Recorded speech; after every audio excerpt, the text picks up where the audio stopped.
이수연의 애프터 출발하기 2회 연속으로 금리 인하를 단행했고요. 이러한 소식 속에서 국내 증시는 갈팡질팡하는 움직임을 보입니다. 오랜만에 제약바이오 한번 설명해 드리려고 들고 왔고 최근 들어 수급 강하게 쏠리는 네이버까지 체크해 드리겠습니다. 현재 구간 지수 흐름 체크하시죠. 자, 말씀드린 것처럼 갈팡질팡하는 움직임입니다. 계속 마이너스권에 발을 담갔다가 빼는 형식으로 플러스권에 머물고 있긴 한데요. 다행히 기관의 순매수세가 오후장 들어서 확대가 되고 있습니다. 기관도 오늘 네이버 같이 담는 모습 체크되고요. 긍정적인 점은 이제 선물 시장에서 외국인이 1시 넘어서부터 매도해서 매수세로 전환했고요. 장중 1,000억 원대 매수 우위 포지션까지 나타내는 흐름이 연출됐습니다. 코스닥 지수 흐름도 보시죠.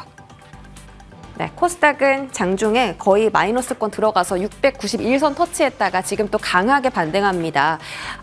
지금 시가총액 상위 안에서 가장 큰 반등을 보여주고 있는 것이 에코프로 형제입니다. 에코프로 BM이 6% 급등 중이고요. 코스피 이전 소식 나오면서 기대감 커지고 있습니다. 그리고 오늘 코스피 코스닥 통틀어서 시가총액 상위에서 지수를 든든하게 받쳐주는 쪽이 바로 제약바이오인데요. 바로 확인해 보겠습니다. 제약바이오는 사실 10월 말 그리고 11월 중순부터 조정세를 크게 겪고 있습니다. 코스닥 시총 1위인 알테오젠만 보더라도 11월 15일부터 계속 좀 지수 낙폭이 과대하게 커져가고 있는데요. 오늘 한국은행이 깜짝 금리 인하를 하면서 제약바이오 쪽에 훈풍을 불어다 넣어주었고요. 그동안의 호재가 아무리 있었어도 움직이지 않았던 제약바이오, 오늘은 호재로 받아들이고 있습니다. 셀트리온 제약이 오늘 급등하고요. 시가총액 상위 안에서 셀트리온도 오늘 좋은 성적을 보여주고 있는데요. 다잘렉스 바이오시밀러 임상 3상 계획을 유럽에 제출했다라는 긍정적인 소식이 전해졌습니다. 셀트리온은 이제 내년에 약가 인하에 대한 기대감, 바이오시밀러에 대한 기대감, 거기다가 CDMO 시장에 진출한다. 그리고 알테오젠과 같이 SC제형 플랫폼 기술 개발할 거다라는 여러 가지 소식이 오늘 또 전해지면서 내년도 매출 성장에 대한 기대감, 밸류 다시 측정해 하는 것에 대한 기대감도 함께 실리고 있고요. 넥스트 바이오 메디컬 오늘 장중에 거의 상한가 근처까지 갔습니다. 넥스트 파우더가 미국의 FDA의 품목 허가를 취득했다라는 건데 이게 대장내시경, 지혈, 그리고 출혈 예방에 대한 품목 허가를 받은 겁니다. 2년 전에 받은 거는 위에 대한 거였고 지혈에 대한 품목 허가를 받았는데 이 지혈 시장은 1조 원 규모고요. 출혈 예방 시장은 4조 원 규모입니다. 그래서 이번에 품목 허가 취득했다라는 것도 긍정적인데 4조 원 규모의 이 지혈 시장보다 4배나 큰 시장에 진출했다라는 것도 시장이 긍정적인 평가를 내리는 것 같습니다. 한올바이오파마, 녹십자, 삼성바이오로직스는 실적 개선에 대한 기대감이 커지고 있는 상황인데요. 녹십자 같은 경우는 내년에 턴어라운드 돌입한다라면서 투자증권 쪽에서 목표가 상향 이야기 나왔고 삼성바이오로직스 다시 한번 CDMO에 대한 기대감이 실리면서 긍정적인 신호를 보여주고 있습니다. 지금 수주도 계속 쌓이고 있고 내년에도 계속 수주가 늘어날 전망이라고 해서 삼성바이오로직스 오늘 또 수급 포착이 되는데요. 이쪽에 대한 시세도 연속성도 같이 체크를 해봐야 할 것 같습니다. 다음 보시죠. 자, 그러면 어떤 또 모멘텀이 있을까? 오늘 한국은행이 금리 인하를 통해서 제약바이오 괜찮다라는 그 트리거를 좀 제공을 했는데 트럼프 2.0에서 계속 또 기대가 되는 쪽이 약가 인하 기대감이에요. 이 바이오 시밀러 시장이 2025년, 2033년 사이에 엄청난 그 블록버스터 신약들이 다 특허가 만료가 됐는데 바이오 시밀러를 내놓으려면 이 바이오들의 특허가 다 만료가 돼야 되는 거거든요. 그래서 바이오 시밀러에 이미 진출한 기업들이 앞으로 더 그 매출에 대한 캐파를 가져올 수 있겠다, 시장 점유율을 뺏어올 수 있겠다라는 기대감이 커지고 있는 겁니다.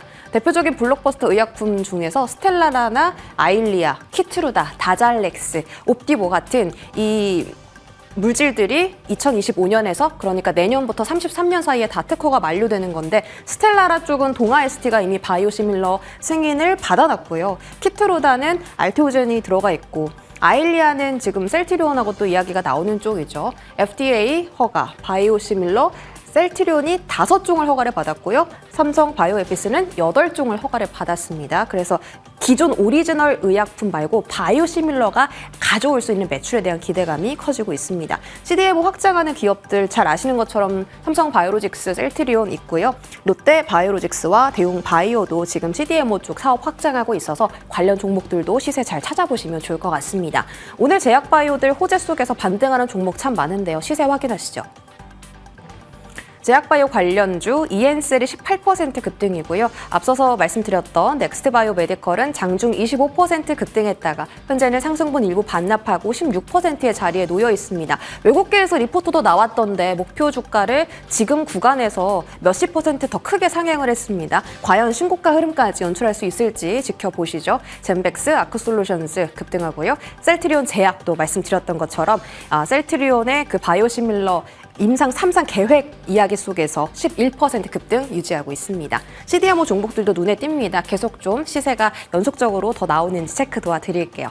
자, 다음 보겠습니다. 마지막으로 최근 들어 외인 기관에 수급이 쏠리고 있는 네이버 한번 볼 텐데요. 사실 그동안 네이버의 실적은 참 좋았습니다. 다만 주가가 못 갔을 뿐이죠. 올해 상반기의 차트를 보시면 정말 많이 주가가 떨어졌었어요. 여기가 바닥인 줄 알았는데 더 지하실이 있었습니다. 그런데 최근 한 달 동안 그 상반기에 매물 출회가 나타났던 주가의 낙폭을 다 만회를 했고요. 13거래일 동안 외국인이 순매수했는데 계산을 해보니 총 7,600억 원 규모 정도를 사들였습니다. SK증권도 그렇고 리딩투자증권도 그렇고 지난 1, 2년 동안 주가가 짓눌렸던 매출에 대한 그런 포인트가 이제는 갈증이 해소될 거다라고 봤고 AI를 활용한 레벨업 전략 그리고 금리 인하 사이클에 들어갔기 때문에 실적과 주가 성장 모두 기대된다고 말했습니다. 그리고 늘 말씀드렸던 것처럼 미국에서도 소프트웨어에 대한 관심이 계속 좀 생겨나는 시기라고 말씀드렸는데 AI 플러스 밸류가 낮다 플러스 금리 인하 여러 가지 호재 속에서 네이버에 수급이 쏠리는 것 같습니다.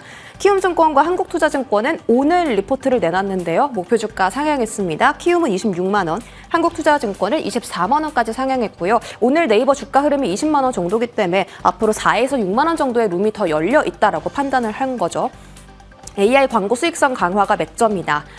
광고 실적이 그동안 좀 안 좋았는데 네이버 홈페이지 들어가시면 메인 사이트에 쇼핑몰이라든지 여러 가지 제품들의 광고가 뜨잖아요. 그걸 홈피드 광고라고 하는데 그쪽에 AI의 서비스를 활용해서 또 앞으로 더 수익이 날 수 있다, 매출이 성장할 수 있다라는 기대감이 커지고 있고요. 숏폼 동영상 요즘 유행합니다. 이것을 활용해서 이 광고에 대한 성장률이 지속적으로 올라가고 있고 내년 또한 그럴 것이다라는 증권사의 평가가 있었습니다. 그리고 최근에 시장 상황은 좋진 않았지만 네이버가 그 비용을 좀 제거함으로써 영업이익의 마진을 좀 많이 남기는 그런 긍정적인 경영을 또 보여주기도 했고요. 자, 네이버 한번 일봉 흐름 볼까요? 네이버가 최근 들어서 정말 많이 올라왔죠. 16만 8,500원에서 20만 8,000원까지 증권사의 목표 주가처럼 상승룸을 더 열어두고 상승할 수 있을지. 그리고 아침에 사실 상승분을 많이 반납하면서 거의 보합까지 떨어졌었는데 다시 1% 안팎의 강세 흐름 보이면서 다시 한번 5일선, 11선 위로 안착하는 흐름이 오후장에 나옵니다. 월봉상으로 봤을 때는 아직도 좀 바닥 구간이라서 여기서 룸이 더 열려있고 투자 전략까지도 가져갈 수 있는지 잠시 뒤에 확인해 보시죠. 브리핑은 여기까지 전해드리도록 하겠습니다.